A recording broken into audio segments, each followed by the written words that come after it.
सो हाय। आज हम पैट की क्लास ले रहे हैं, फर्स्ट क्लास। और इस क्लास में अधिकतर चीज़ें तो आपको पता ही नहीं है मुझे कि आपको क्या गलती करनी है, क्या गलतियाँ नहीं करनी है। दूसरा बात, हम सिलेबस पे डिस्कस करेंगे कि बहुत सारे बच्चों को लगता है सिलेबस बहुत बड़ा है, कवर ही नहीं हो पाएगा।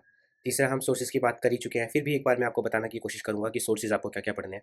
उसके बाद मैं आपको ये बताने की कोशिश करूँगा कि आपको किन मिस्टेक से बचना है और जो मिस्टेक से आपको बच के चलना है, वो आपको कैसे-कैसे आगे लाइफ़ में काम आएँगी। देखो, पहली बात, जो हिस्ट्री का सिलेबस है वो लेखपाल की तरह नहीं है, बहुत वाइड सिलेबस है, बहुत बड़ा सिलेबस है। Let me take a pen. Okay. So history का सिलेबस बहुत बड़ा है, बहुत वाइड है, और इस सिलेबस को आपको समझना होगा कि हर उस एस्पेक्ट को समझ के चलना है जो इसमें बताया गया है। लेकिन बहुत ज़्यादा डरने वाली बात नहीं है कि इतना बड़ा सिलेबस है, मैं कैसे करूँगा। उसके बाद राष्ट्रीय आंदोलन का सिलेबस है, ये मैं कैसे पढ़ पाऊँगा, मुझे तो पता ही नहीं है कैसे पढ़ते हैं। भूगोल का भी सिलेबस है, इकोनॉमी का भी सिलेबस काफ़ी ठीक ठाक है।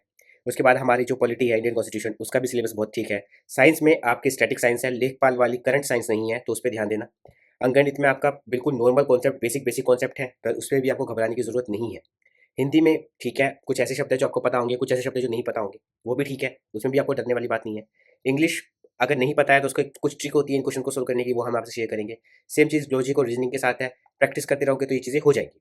करंट अफेयर के तो आपको नोट्स मिलेंगे ही, सामान्य जागरूकता के भी आपको नोट्स मिलेंगे यहाँ पे, तो इसमें भी कोई इशू वाली बात आपकी आएगी नहीं। अपठित गद्यांश हिंदी का, और जो ग्राफ है डीआई बोलते हैं जिसको, ये सब कुछ आपके पढ़ने होंगे। यहाँ पे भी हम प्रैक्टिस से इस चीज़ को सोल्व कर लेंगे। तो सिलेबस ठीक है, सिलेबस बड़ा है, ये बात सच्ची है कि सिलेबस बिग है, सिलेबस तो बड़ा है, लेकिन ये सिलेबस लिमिटेड भी है।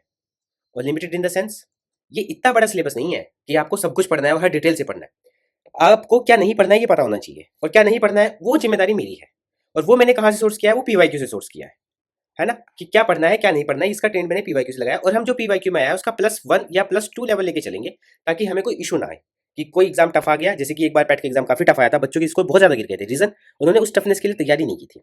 अब जैसे आप देखते हैं कि जो पेपर आया है, किसका, होमगार्ड का भी पेपर हुआ है। वो पेपर इतना टफ बनाया हुआ है होमगार्ड के लेवल पे, राइट। ये मत सोचना कि पेपर टफ है, होमगार्ड के लेवल के लिए टफ है।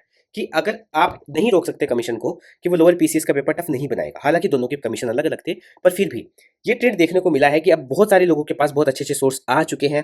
तो जब सोर्स सबके पास इक्वल है, पहले सबके पास सोर्स की स्कैरसिटी हुआ करती थी, है ना, किसी के पास सोर्स नहीं होते थे, बहुत लिमिटेड लोगों के पास अच्छे सोर्स होते थे। बड़े शहरों में बहुत कम लोग रहते थे। जो गाँव के लोग थे वो कभी कभी जाते थे बड़े शहर, एक साथ सारी बुक खरीद के ले आते थे। जो नई अपडेटेड सोर्स है उन्हें मिलते नहीं थे, उस वजह से वो पीछे रहते थे हम अधिकतर समय पे। तो आपको डेप्थ पे जाना पड़ेगा, आपको अपनी एनालिटिकल स्किल को मजबूत करना पड़ेगा। और वो कैसे आएगी? पहली बात, सबसे पहली बात, आपको कॉन्सेप्चुअल क्लैरिटी रखनी पड़ेगी। आप जो पढ़ रहे हो वो साफ पढ़ना पड़ेगा, रटना नहीं है। रटो मत, रट्टा मारना बंद कर दो कि ये रट लो, ये हो जाए, समझ लो। उस चीज को समझ के अंडरस्टैंड कर लो। कुछ चीजें रटने की हमेशा रहती हैं, उनको तो रटना ही पड़ेगा। कुछ चीजें समझने की रहती हैं, अगर उसे समझने की जगह रटने की कोशिश करोगे तो फेल हो जाओगे, है ना। तो इस पूरी जर्नी पे फोकस ये रहेगा कि आपको समझाना है हर एक पॉइंट। सिंधु सभ्यता जब शुरू हुई, तो सिंधु सभ्यता क्यों पाकिस्तान में ही शुरू हुई? पाकिस्तान आज के रेफरेंस से बोल रहा हूं। क्यों पश्चिमी भारत में ही शुरू हुई सिंधु सभ्यता? बिहार में क्यों शुरू नहीं हो गई? तमिलनाडु में शुरू क्यों नहीं हो गई? ये समझना पड़ेगा। रटते रहो सिंधु सभ्यता का पहले स्तर मेहरगढ़, मेहरगढ़, मेहरगढ़। क्यों था मेहरगढ़? समझा ना कभी आपने? तो समझना पड़ेगा कि सिंधु सभ्यता का पहला स्तर मेहरगढ़ था, तो क्यों था, क्यों शुरू हुई सिंधु सभ्यता। उसके बाद आप पढ़ते हो गौतम बुद्ध को। क्यों गौतम बुद्ध बिहार में ही आए, मगध प्रदेश में ही आए? क्यों ऐसा हुआ? क्या कारण थे? क्यों गौतम बुद्ध जहां पे सिंधु सभ्यता शुरू हुई थी वहां पैदा नहीं हुए? कुरुक्षेत्र में गौतम बुद्ध पैदा क्यों नहीं हुए? क्यों जो मगध साम्राज्य था वो इतना विशाल क्यों बना? क्या कारण थे कि मगध का साम्राज्य सबसे विशाल बन गया? कुछ कारण तो रहे होंगे। क्या कारण थे? मैं रटता रहा हूं कि मगध ने सबको हरा दिया था। क्यों हराया था ये तो मुझे पता हो। अगर मैं एक बार ये चीजें समझ लूं तो मुझे दिक्कत नहीं आएगी। उसके बाद क्यों हुआ कि जो राजपूत काल है, सॉरी, जो राजपूत काल है, वो राजपूत काल इतना डोमिनेंट होगी वो कास्ट, कि आज तक वो राजस्थान पे और पश्चिमी उत्तर प्रदेश और बहुत बड़े इलाके पे, पूरे लगभग नॉर्थ इंडिया में उनका प्रभाव है। क्यों हुआ? वो इतने डोमिनेंट बन कैसे गए? क्या कारण थे? उनके सेक्रीफाइस क्या रहे? किन लोगों ने राजपूतों को राजपूत बनाया? ये मुझे समझना पड़ेगा। ये वो इंसिडेंट मुझे पता करने पड़ेंगे। देखो, अगर मैं सिर्फ इस बात पे ध्यान दूं कि भाई ये हिस्ट्री का सिलेबस है मेरा, यहाँ पे हरित क्रांति वगैरह पढ़ूंगा, यहाँ पे ज्योग्राफी पढ़ूंगा, यहाँ पे भारत के मूवमेंट पढ़ूंगा। स्वतंत्रता आंदोलन शुरू हुए तो हुए क्यों? 1857 में क्यों शुरू नहीं हो गए स्वतंत्रता आंदोलन? उन्होंने शुरू होने के लिए 1885 1886 का ही वेट क्यों किया? क्यों 1905 में बंगाल का ही विभाजन, उससे पहले क्यों नहीं किया अंग्रेजों ने विभाजित बंगाल का? और जो मराठा साम्राज्य था वो इतना विशाल कैसे हो गया? औरंगजेब की सेना में सबसे ज्यादा हिंदू पद थे, हिंदू पदाधिकारी थे, है ना। क्यों थे? औरंगजेब को तो बोला जाता है कि वो रिलीजियसली बड़ा डोमिनेट था, और सबसे ज्यादा हिंदू पदाधिकारी उसकी सेना में कैसे शामिल हो गए? जब आप पढ़ोगे हिस्ट्री तो आपको पता लगेगा कि अच्छा ठीक है, औरंगजेब ने दक्कन की सल्तनत को कब्जा लिया था, दक्कन वाले हिंदुओं को रखते थे, तो वो ऑटोमेटिकली हिंदू की जो सैनिक थे वो औरंगजेब की पार्ट में चले गए। दैट्स वाई औरंगजेब की सेना में सबसे अधिक हिंदू सेना सैनिक है। ये समझना पड़ेगा। और जब तक ये समझोगे नहीं तब तक इस सिलेबस आपको बहुत बड़ा पहाड़ दिखेगा। पहाड़ से आता है जब आप ज्योग्राफी पढ़ोगे, तब आपको ज्योग्राफी पढ़ते हुए दिक्कत आएगी, पर्वत, पहाड़, नदियां, इस पहाड़ का नाम ये क्यों है, ये पहाड़ यहीं क्यों पाया जा रहा है, विंध्याचल सतपुड़ा के बीच में से नर्मदा क्यों बह रही है, उसके पीछे से क्यों नहीं बह रही, अमरकंटक से सारी नदियां क्यों निकलती हैं, क्यों तमिलनाडु में बारिश नहीं हो रही और राजस्थान में बारिश नहीं हो रही, जबकि बारिश सारी की सारी नॉर्थ इंडिया में राजस्थान के थ्रू होकर पूछ रही है, क्यों हिमाचल प्रदेश में बाढ़ आ जा रही है, क्योंकि वो तो समुद्र से इतना ज्यादा दूर होती है, हैवी बारिश क्यों हो रही है, उत्तराखंड में बाढ़ क्यों नहीं आ रही जितनी बाढ़ हिमाचल प्रदेश में आ रही है, जो इंडिया में जो यूपी है उसकी कुछ नदियां तो इतनी ज्यादा बारिश करती हैं कि वो पूरा का पूरा बहा ले जाए, और कुछ नदियां सूखी रहती हैं। क्यों ऐसा है कि साउथ इंडिया की जो सेंट्रल पार्ट है, सेंट्रल इंडिया है, वहीं पे सबके सब खनिज मिल रहे हैं, बिहार और झारखंड में सबसे ज्यादा खनिज क्यों मिलते हैं? ये सब पढ़ना पड़ेगा और समझना पड़ेगा। जिस दिन समझ गए उस दिन कोई दिक्कत नहीं आएगी, सिलेबस आपको मजाक लगने लगेगा। जैसे कि आपको समझ में आता है ना एक बाइक चलाना, जो लोग बाइक चलाते हैं उन्हें बाइक चलाने का अच्छे से समझ में आता है, जिसको बाइक चलानी नहीं आती उसे लगता है पता नहीं कैसे चलती होगी, पता नहीं क्या चलना होता होगा, इतना दिमाग कैसे आता होगा कि एक हाथ से क्लच दबा रहे हैं, एक हाथ से ब्रेक दबा रहे हैं, एक हाथ से पैर से ब्रेक दबा रहे हैं, दूसरे हाथ से दोबारा से गियर चेंज कर रहे हैं, इतना सारा कैसे आदमी मैनेज करता है, चारों हाथों को एक साथ कैसे, हाथ पैर को कैसे मैनेज करता हो। लेकिन जो कर रहा है उसको आता है, उसको अंडरस्टैंडिंग होगी इस बात की। उसी बात पे जो बाइक चला रहा है उसको बाइक के बारे में कुछ पता नहीं है, जो मैकेनिक है उसको सब पता है, वो इंजन खोल के आपके सामने रख देता है, आपको लगता है इंजन कैसे खोल दिया, कैसे ठीक करूंगा, मुझे तो आता ही नहीं। लेकिन जो मैकेनिक है उसे कोई पैनिक नहीं होता, उसे पता है कौन सा पार्ट कहाँ लगेगा, कैसे फिट होगा। उसी तरह से अगर आपको अपने अंदर से एग्जाम का डर हटाना है कि एग्जाम का डर कैसा है, मुझे जो बहुत ज्यादा डर लग रहा है, मुझे तो समझ नहीं आ रहा, तो आपको कॉन्सेप्ट समझने पड़ेंगे। आपको दिक्कत इसीलिए आती है क्योंकि आप कोचिंग इंस्टीट्यूट के पास जाते हो, कोचिंग इंस्टीट्यूट क्या करते हैं, भाई ये टॉपिक है, इस टॉपिक की एक क्लास पढ़ लो, इस क्लास के बाद ये क्वेश्चन लगा लो, टॉपिक खत्म, आगे बढ़ो। आपको कॉन्सेप्ट समझ में आया नहीं, उन्हें कोई फर्क नहीं पड़ता। यहाँ पे मैं आपको दो चीजें बताता हूँ। इस पैट को कोर्स को करने के बाद अगर आपने 100% ये सारी की सारी क्लासेस देख ली, कर ली, पूरी कर ली, आपको जीएस में कभी भी ये इशू नहीं आएगा कि मुझे समझ नहीं आ रहा। आप क्रोनोलॉजिकली उन्हें एडजस्ट कर पाओगे। अगर नहीं कर पाए तो दोबारा से क्लासेस देख लेना, फिर से समझ में आ जाएगा। तो जीएस का जो कॉन्सेप्चुअल डर है पैट लेवल का, वो आपका खत्म हो जाएगा। इसके बाद अगर आप चाहो तो अपने आप को इंप्रूव कर सकते हो, अपने आप को बढ़ा सकते हो, अपने आप को चीजों को और पुश कर सकते हो। लेकिन अगर आप चाहोगे तो, अगर आप नहीं चाहोगे तो वो चीजें नहीं होंगी। लेकिन पैट से बाद आप एसएससी में, पुलिस के एग्जाम में, रेलवे के एग्जाम में कभी परेशान नहीं होंगे, कभी भी परेशान नहीं होंगे। ये मेरा आपके वादा है। एक और बात मैं आपसे बोलना चाहता हूं, यहाँ पे जो बात मैं आपसे बोलना चाहता हूं उसके लिए मैं आपसे दो चीजें बोलूंगा। पहली चीज तो ये कि इस पैट के कोर्स को करने के बाद जितना भी पैट है उसमें हमारा टारगेट 95 परसेंटाइल, और जो रेगुलर बेसिस पे दे रहे हैं क्लासेस उनका 99 परसेंटाइल। मैं चाहता हूँ सबके 99 परसेंटाइल आए, क्योंकि आपको सबको रेगुलर क्लास देनी होगी। इसके बाद आप जो भी तैयारी करें, पैट चाहे यूपी ट्रिपल एससी की करें, या आप तैयारी करें एसएससी की, या तैयारी करें यूपी पीसीएस की, आपकी अप्रोच डील करने की डिफरेंट होगी। चाहे आप रेलवे की भी तैयारी कर रहे हो, आपकी अप्रोच डील करने की बहुत ज्यादा अलग होगी। और वो अलग अप्रोच आप कैसे मैनेज करोगे? बहुत आसान तरीका है उसको मैनेज करने का। आसान तरीका क्या है? आपको इस तरीके से चीजें देखनी होगी कि हाँ मैं चीजें कर रहा हूँ, मैं मैनेज कर रहा हूँ, मुझे कॉन्सेप्ट समझ में आ गए, मुझे जीएस समझ में आ गई, अब मुझे जीएस को डेप्थ ले जानी है। अंडरस्टैंडिंग की लिंक एक बार बन गई, डेप्थ आप खुद से भी बना सकते हो। बेसिक चीज है कि आपको लिंक बनानी है। वो लिंक बनाने का मैं आपको यहाँ पे काम करके दे दूंगा। आपको लिंक आपकी बहुत अच्छे से बन जाएगी। और जो आपका ऑब्जेक्टिव है इस पूरे के पूरे कोर्स का, कि आपको बहुत अच्छे मार्क्स लाने हैं, किसमें? आपको बहुत अच्छे मार्क्स लाने हैं अपनी पेट में, वो आपके आ जाएंगे। अब आपके पास सोर्स लिस्ट क्या है? सोर्स लिस्ट क्या होनी चाहिए आपके पास? सोर्स लिस्ट के लिए आपके पास कुछ भी नहीं होना चाहिए। आपको जो नोट्स है वो मेरी तरफ से प्रोवाइड होंगे, बस इतना ध्यान रखना। टेस्ट मेरी तरफ से प्रोवाइड होंगे। इस कोर्स में टेस्ट भी इंक्लूडेड है। टेस्ट सीरीज वाले टेस्ट नहीं होंगे, एक चैप्टर वाइज टेस्ट होंगे। टेस्ट सीरीज में तो आप तब देते हो ना जब आपकी पूरी तैयारी हो, उसको छोड़ दो। टेस्ट सीरीज वाले टेस्ट, चैप्टर वाले, जहां पे आप एक चैप्टर पढ़ो, उसका एक मिनी टेस्ट दो और काम खत्म। ये चीजें आपकी होंगी। नाउ आपको खुद से क्या खरीदना है? मैंने कल ही बताया था, कुछ नहीं खरीदना। अगर बहुत ज्यादा मन कर रहा है पैसे खर्च करने का तो एक रिचार्ज डलवाओ मोबाइल में, और एनसीईआरटी की किताब, पॉलिटी की, ज्योग्राफी की, हिस्ट्री की डाउनलोड कर लो 10th लेवल तक। बस नहीं करती डाउनलोड, मैं आपको डाउनलोड करके अपने टेलीग्राम पे दे दूंगा। बस इससे ज्यादा कुछ नहीं चाहिए। कुछ चाहिए होगा तो मैं आपको बताने के लिए हूँ। कोई 1 रुपया आपको इससे बाहर खर्च नहीं करना है। खर्चा आपका हो सकता है प्रिंट आउट कराने में खर्चा हो, कि प्रिंट आउट ले रहा हूं मैं, उसमें आपका खर्चा हो सकता है, या आपका खर्चा हो सकता है अदर चीजों में। वो उसकी टेंशन मत लेना, वो करना ही पड़ेगा। नहीं करना चाहते हो तो लैपटॉप से पढ़ लेना, या फिर पढ़ लेना आप और चीजों से, लेकिन पढ़ना आपको है। ठीक है, तो ये चीजें हमें करनी है। अब आपको तैयार होना है मेंटली। पहली चीज, टाइम वेस्ट करना बंद कर दो। किसी भी तरीके से कर रहे हो, टाइम वेस्ट मत करो, बिल्कुल भी मत करना। कोई कहीं जाने को कहे, कोई शादी में जाने को कहे, किसी प्रोग्राम में जाने को कहे, मना कर देना, भाई मत करो, मुझे नहीं करना है।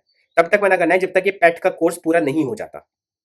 जब तक पैट का नोटिफिकेशन आएगा, जब तक एग्जाम होगा, तब तक आपका पैट का कोर्स पूरा हो चुका होगा। उसके बाद आपके डबल क्लासेस भी आप ले चुके होंगे, तो आप बहुत ज्यादा सिक्योर वातावरण में होंगे। लेकिन ये पैनिक मत करना कि नहीं मेरा तो कुछ नहीं हुआ, मैं तो कुछ नहीं कर पा रहा, मैं तो ये नहीं हो रहा, मेरा तो वो नहीं हो रहा। सबसे बाहर चले जाओ। पैट का कोर्स बहुत इजीली आप कर पाओगे, बहुत इजीली समझ पाओगे।